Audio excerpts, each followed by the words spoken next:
Hi, everyone, and welcome to my live. I am Coach Sherry, and this channel is about workforce development, career readiness, entrepreneurship, real life, real issues, and real talk. I hope that you all had a great day. I did do a pre recorded video earlier today. It took a while to load, but I did it. And I wanted to share with you that I was going to be going, that I was going to a play, and it was called A Mother's Love. And this play was presented by Body Language Productions. And I so happen to know the playwright and the director, and it was a play as well as dinner. And it was a wonderful event from the door. Oh my goodness. When we walked in and gave our tickets, if they asked if you were a mother, and if you were given a rose. And not just one of those roses that, will die in a matter of hours. They were hardy, beautiful roses. And when we walked into the room where everything was going to be held, the room was decorated so beautifully. I want to say they had at least maybe 20 tables in there or so. I mean, the room was definitely packed. It was sold out, and the tables all had these really nice and different height of candles, so it was a very intimate setting. The lights were turned down. They had just great decorations, the tablecloths, all the chairs were covered. It was very elegant, and they had really nice music playing, and the food was delicious. It was catered. There was macaroni and cheese, green beans, tossed salad, fried or baked chicken, rolls. There were some desserts. It was just a really, really nice spread, very well thought out. And the play again was entitled A Mother's Love. And the cast was pretty large. It was not a full play. It was an excerpt from a play, but it was, I want to say about, I didn't time it, but it was longer than 10 minutes for sure, longer than 30 minutes, maybe 45 minutes to an hour. But the cast, they had quite a few people. Let me see, 10,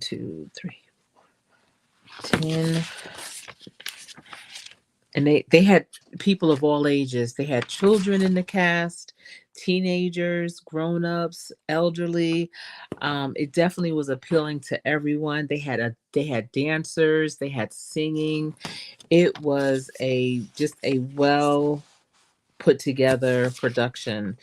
And there were several acts. They had a Sunday school scene, a garbage man scene, Daddy's Little Girl, What Did You Say, New Beginnings, The Battle Is Not Yours, Second Chance, Are You Crazy, and Mother's Day. And again, this production company is called Body Language. And I just know all of the rehearsals that went into it, the planning, finding the location, the perfect location where they could set up a certain amount of tables as well as have a stage. The actors were phenomenal. They did a great job. They really acted themselves. They did a good job with the emotions that they showed, and then some of them sang. And it's hard to find actors that can sing and act, and they did those well. I think it was well received. The audience laughed. They were surprised at some of the scenes. Oh my goodness. Some of the scenes were very surprising. I think some of the scenes were triggers for people, but it was real talk. It was real life. These things happen, unfortunately, but the theme throughout was a mother's love. And so I wanted to talk about a mother's love. And this is a poem that I found when I was doing some research on it. Of course, I know about a mother's love, and the avatar that you see, those three are the reason why I am a mother. They are the ones in this world that call me mom. They are my most precious gift and the reason why I can celebrate Mother's Day. But a mother's love, there's no love like a mother's. Her heart is filled with care. With Christ as her example, her Savior's love she'll share. A mother's love is endless, not changing for all time. When needed by her children, a mother's love will shine. God bless these special mothers. God bless them, everyone, for all their tears and heartaches and special work they've done. When days on earth are over, a mother's love lives on. Through many generations, God's blessings on each one. Be thankful for our mothers whose love with higher love from power God has given and strengthened from up above. A mother's love. And we need to know that a mother's love is so powerful and is unbreakable and unconditional bond that transcends all else. It is a selfless spiritual force that drives a mother to protect, nurture, and sacrifice for her children at all costs. A mother, they say, have the strength of 10,000 men if it comes down to her children. You know, I've heard of stories back in the day of, maybe an accident and the mother being able to lift up a vehicle off of her child. A mother's love is powerful. A mother's love is patient, it's kind and forgiving, bearing all things and enduring through any hardship. It is a fierce desire to shield her children from harm and ensure their happiness, even if it means risking her own life. This primal instinct compels a mother to fight relentlessly for her children's well being and security. A mother's love is so kind, it's very forgiving, and again, it endures through any hardship. While demanding at times, a mother's love is also gentle, providing a safe haven where her children can find comfort and emotional intimacy. It is unwavering foundation that shapes a child's character, conscious and perception of love itself. Even when her children reject her affection, a mother's heart still longs to gather them under her protective wing. And so, sometimes when children grow up, they start to say, like, oh, mom, not too many hugs, not too many kisses. But it doesn't stop a mother from still loving them and wanting to protect them, even as they go out and the mother knows that, they have to stand tall and on their own. She still wants to protect them under her wings. And, you know, I do that through prayer, praying for my children's protection when I'm not with them, when I can't see them, which has been for many years now because my children are young adults.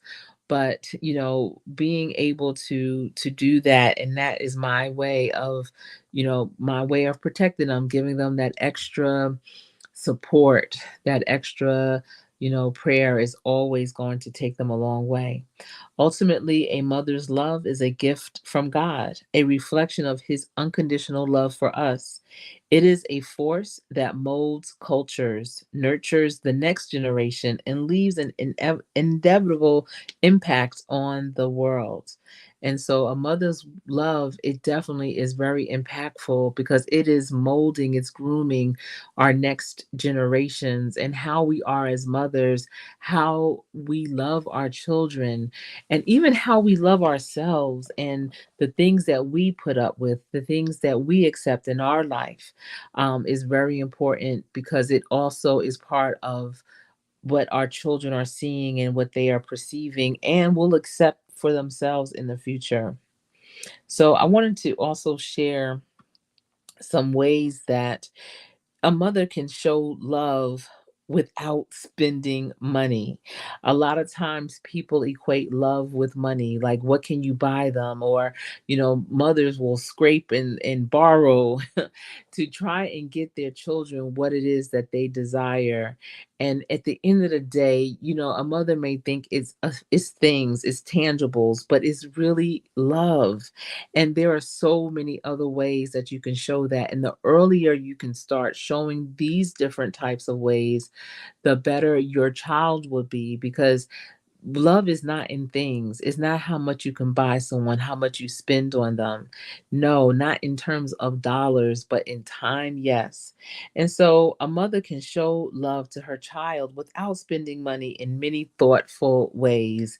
And here are some ways that a mother can show love. And if you are a new mother or thinking about becoming a mother or a parent, even as a father, just understand that it does not cost to show your love. So, the first is quality time. Engage in activities like reading books together, playing games, going for long walks, or simply having conversations to give your undivided attention.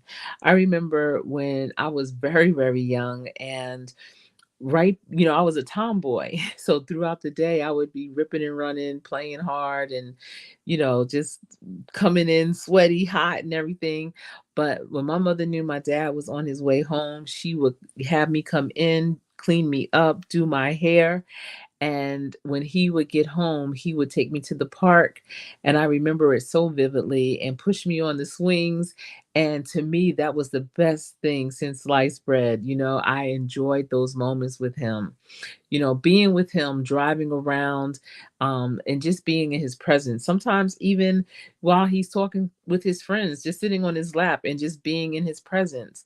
And the same with my mother, being in her presence was that quality time, her taking me to the library, her, having me with her at networking events or conferences, or her just sitting with me after school when I would do my homework and she's in the kitchen and she will pull out games like checkers or Uno and play them with me. I remember those days so vividly. The next is physical affection. Hugs, cuddles, gentle touches, and kisses convey warmth and nurturing. And that's another thing, just randomly, I would remember hugging my mother and she would hug me back so hard.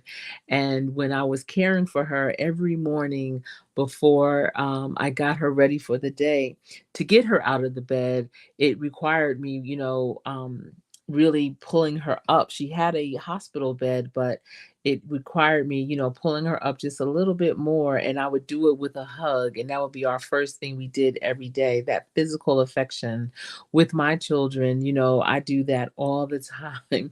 And I know sometimes they're like, Mom, but I do appreciate when, that mom comes with that hug. The next is words of affirmation. Express love verbally through praise, encouragement, and affirming words to boost their self-esteem. Telling your children that they are amazing. Let them know when they do something well. Point it out to them. Don't just assume that they know or don't think, oh, I don't want them to get a big head. No, let them know you recognize the great things that they are doing. Tell them that you love them often. Every time you see them, every time you depart from them, let them know how much you love them. Tell them what about their personality that you love. Like I know for my son, I love how observant he is and how in tune he is to everyone around him. He is a man of little words. He's an as a man thinketh type of person. And I love that about him because he doesn't rush to judgment. He definitely is the type that will evaluate the situation before coming up with a solution or a conclusion. I love that my center child is so compassionate and thoughtful of others. Now, she has this other side of her that you would never know exactly how compassionate she is, but she is my most compassionate child. My youngest is one of the nicest people that I know in this world. She is so nice and thoughtful, and so many people consider her friend, but she is very selective to call others a friend because, again, all of my children are observant and they are not quick to call someone friend or to just to, throw the word I love you out there in the streets to everyone. But let them know what parts of their personality that you see that make them that remarkable individual. Also, acts of service. Do thoughtful things for your child, like making their favorite meal, helping with chores, or running errands for them. Now, I don't cook. I am not a cook by any means, and everyone in my inner circle knows that. But the one thing that I can make very well is macaroni and cheese. And so for every major holiday and for birthdays, that is the one thing that my family they request for me to make. And when I make the macaroni and cheese, and I think the only reason why it tastes so good to them is because when I'm making it, I'm thinking about how much I love them. And it is always my pleasure when I'm making it to, put my all into it and then to see them enjoy it. I love it. And I always tell people, oh, my mac and cheese, I will put that in a contest and I know I would win. And so I make people curious about how does my mac and cheese taste? And it's amazing how the only people that have tasted my mac and cheese have been my husband, my children, and our parents, his parents, as well as my parents. And outside of that, I have never made it for anyone else. And even now that the majority, I just make it for my immediate family.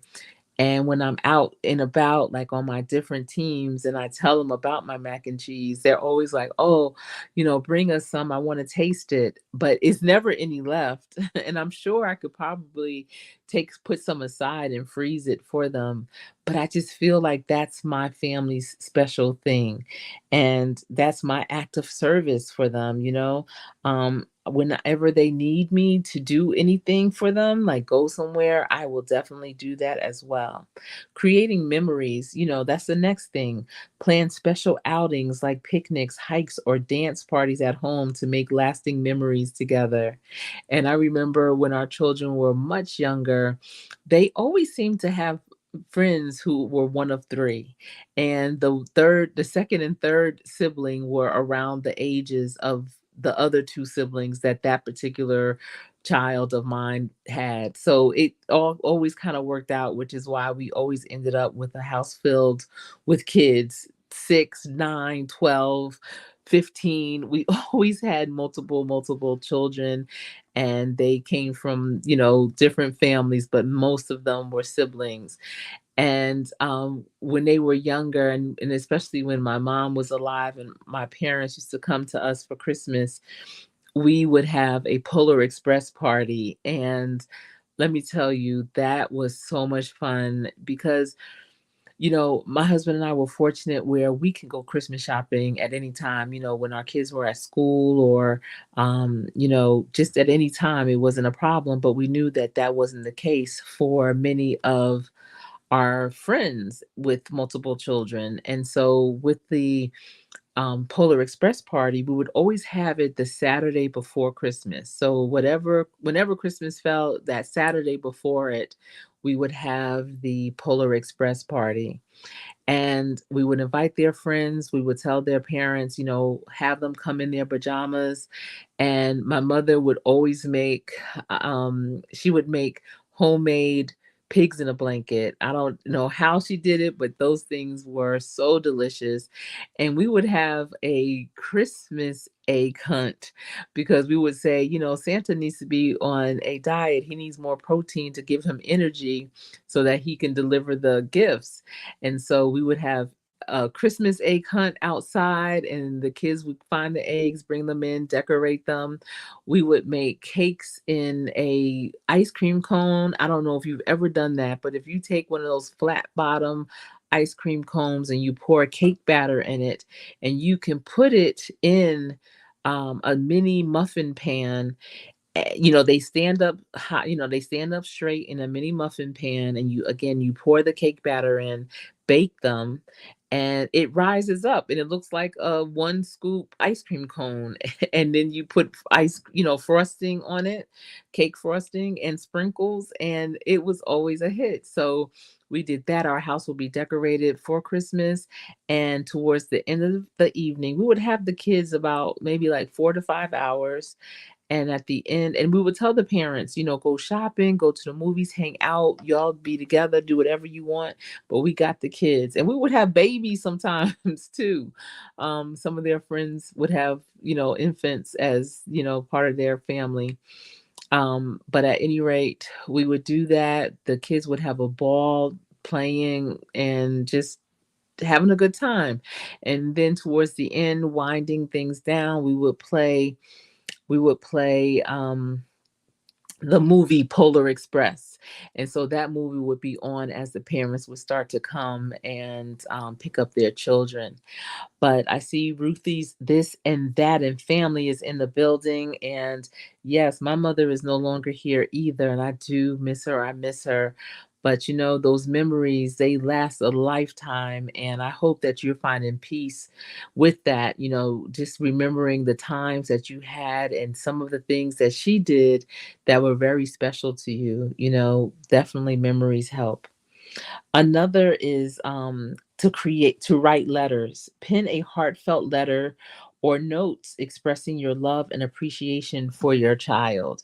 Now, that's something that I tried to start where, think about a year of your child's life. Every year they are doing something new, something dynamic, even starting from an infant, that first year when they started to walk, when they cut their first tooth, when they started sleeping through the night, when they said their first words. These are all things that are great in that one year. And then in year two, what have they done remarkable that year? Did they get potty trained? Did they learn to put their own clothes on? Like, what are some of the things that they have done? But we forget those milestones. We may have those milestone books that you can write those things down, and those are great. But what about writing your child a letter for their birthday each year? And in that letter, you're putting what they meant to you that year, the things that they've accomplished, the things that made you laugh the hardest, the events that you attended and were so proud of them about in that year. Writing a letter to them for their birthday, I think would be so, so special.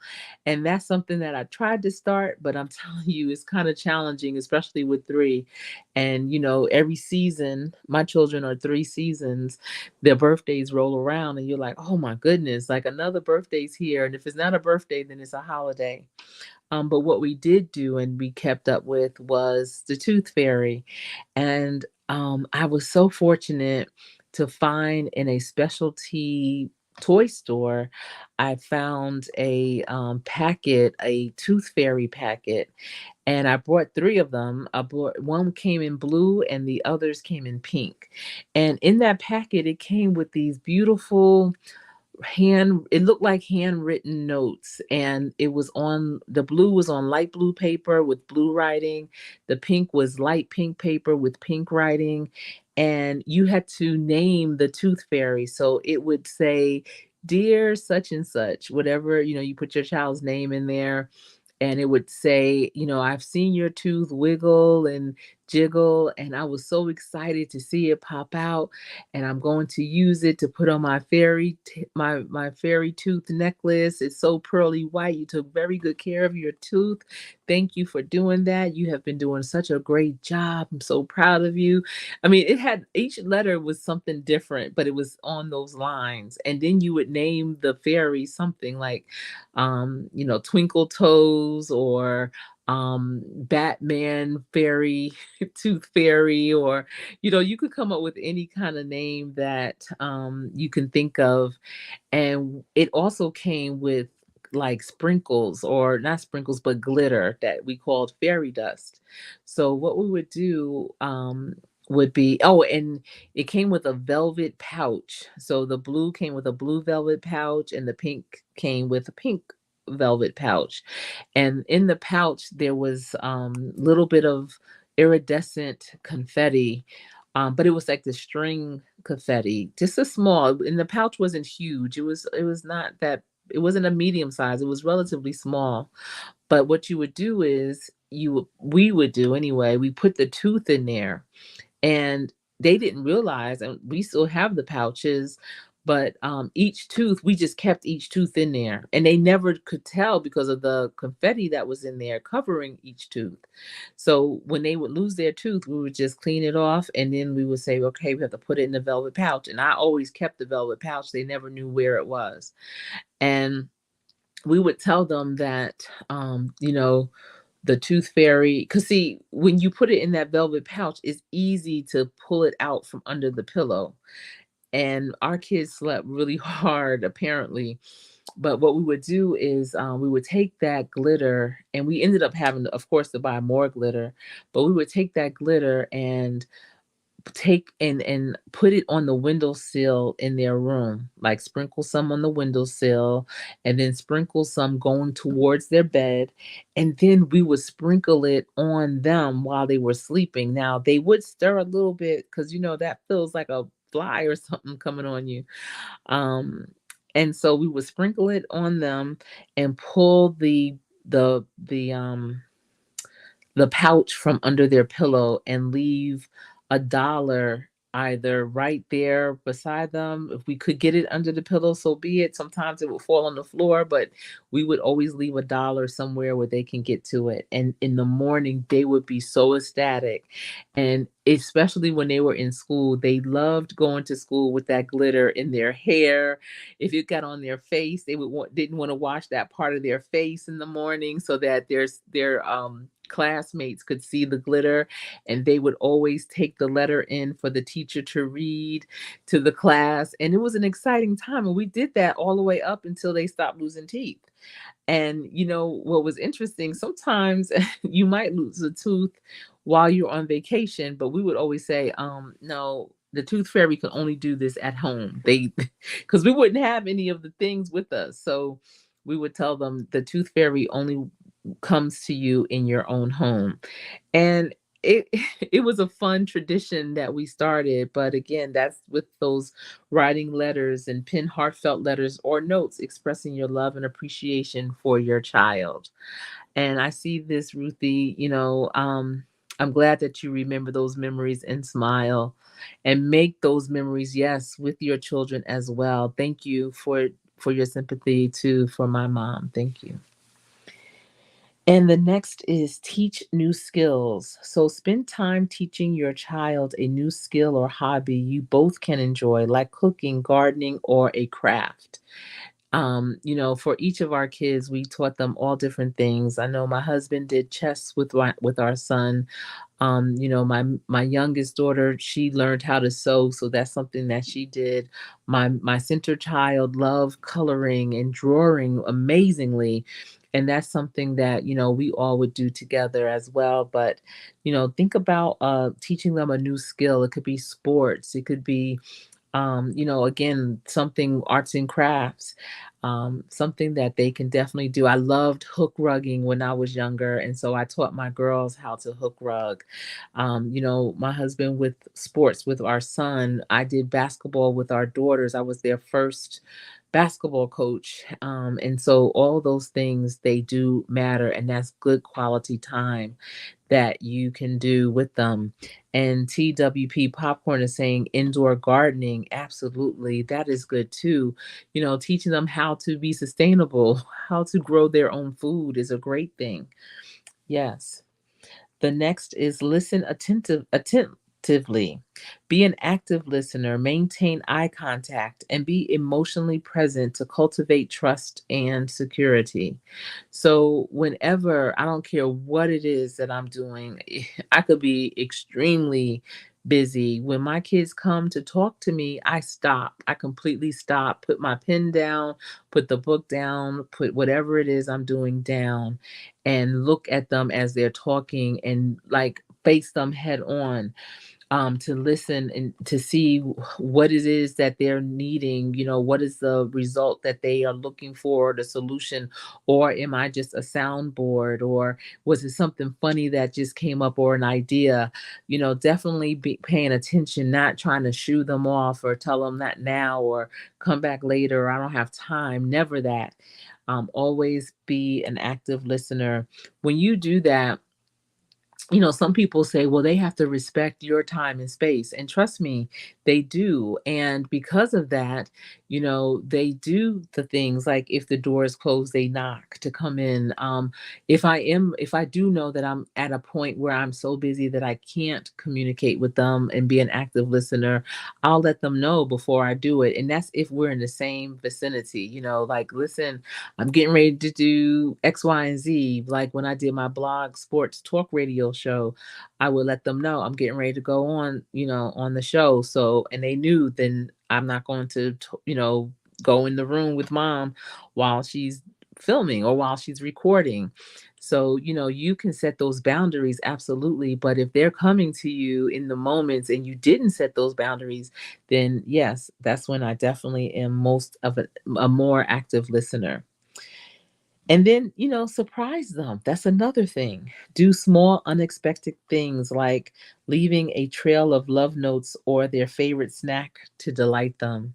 And for the, people who have young children, I know one of the things that we did when they started school, kindergarten, first grade, when they would take lunch, putting a note in their lunchbox, just letting them know that they're being thought of, that they're loved, and for them to have a great day. And whatever thing they loved, my son loves what is it called? Those action heroes and such. And our my middle daughter loved cars, and my youngest loved glitter and pink. We called it glink. And so whatever it is that they love, finding stickers that are associated with that and putting that on the little note. And the note is not like in an envelope or anything. I would just take construction paper and cut it in a square, and with a marker just write, we love you so much. You are amazing. Have a wonderful day or have a great day, with the sticker. And they would be so excited, opening their lunch and seeing that note inside. Definitely do little things to surprise them. Maybe pick them up from school and take them to one of their favorite places on a Friday, especially if they've had a great week, as a reward, something unexpected. We loved taking them places. I mean, it could even be out of town. It could be Disney World, wherever, and not really telling them where we're going. And we just so happen to show up there, those things, they go a long way. And that goes into those memories, those remember when stories. And the last one is make traditions, establish special traditions or rituals like a weekly movie night or bedtime routine to create a sense of belonging. What are some of your rituals, some of your routines, doing something every night that is also, again, memorable? We always had a set time for them all to go to bed. And up until middle school, it was 8 p.m. But there were things that we did leading up to bedtime that really resonated with them, and it kept them really grounded because they had that type of tradition and something to look forward to. And it kept them balanced as well. They didn't feel frazzled, confused. They didn't feel like, stressed out, or they didn't have anxiety, because they had a standard, they had a routine. And not saying that we weren't flexible with it, because sometimes we couldn't be. And that's why it lasted through middle school, because once sports started to come, like especially school sports, travel sports, those times in the evening could be, they could fluctuate. So we were able to pivot. So then again, we showed them, even though you may have a routine, you may have a schedule, sometimes you have to deviate from it. And that is a good lesson to learn, and to show them how to do it without being frazzled. And some people, if their schedule is messed up, they don't know how to respond. They are very off balance. And showing them that was really good. So really the key is to be intentional, to be creative, and focus on quality time and affection to nurture the bond that you have with your child, without relying on material things. So a lot of times, again, some parents think that, oh, I'm just going to buy them this, they'll get over it. Children don't get over it with a material object. That's not how they get over it, with your time, with your attention. And so, try to incorporate that. first before you go and, dig into your pocket to buy things. And I just want to close out with this poem by Maya Angelou. And I know you all have heard of it before, but I think it's very fitting since we are on the eve of Mother's Day. And this poem is Phenomenal Woman. Pretty woman, wonder where my secret lies? I'm not cute or built to suit a fashion model size. But when I start to tell them, they think I'm telling lies. I say, it's in the reach of my arms, the span of my hips, the stride of my step, the curl of my lips. I'm a woman, phenomenally. Phenomenal woman, that's me. I walk into a room just as cool as you please. And to a man, the fellows stand or fall down on their knees. Then they swarm around me, a hive of honeybees. I say, it's the fire in my eyes and the flash of my teeth, the swing in my waist and the joy in my feet. I'm a woman, phenomenally. Phenomenal woman, that's me. Men themselves have wondered what they see in me. They try so much, but they can't touch my inner mystery.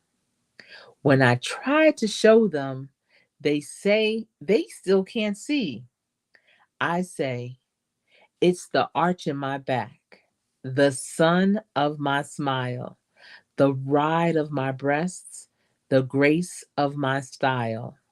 I'm a woman, phenomenally, phenomenal woman. That's me. Now you understand just why my head's not bowed. I don't shout or jump about or have to talk real loud.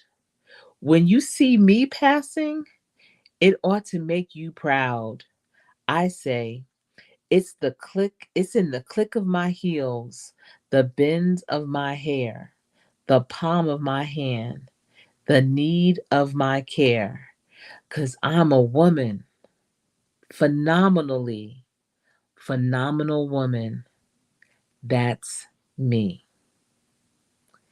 Thank you all so much for being here. I appreciate the 1,500 that are either here live or in the replay.